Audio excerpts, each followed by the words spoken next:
Yes, yes, yo! Malapit na po nating i-harvest ito. Malalaki na siya. Hitik na hitik sa bunga. Tapos meron pa tayong bago rito. Yan.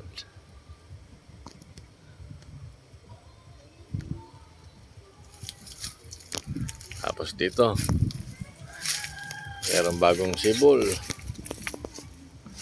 Yan. Hintayin natin na matapos yung dulo niya po. Tapos dito, may coming soon. Yan, pahinugin. Tapos meron din doon sa loob.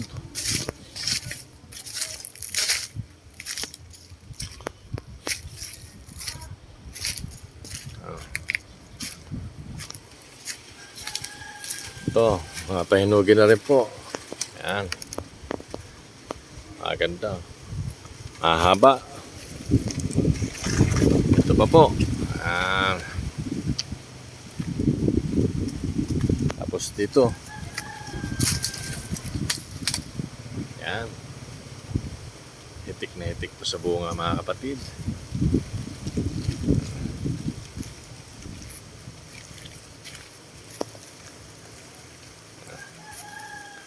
Ito yung ating saging na green. Kahit hinog na po ay kulay green pa rin.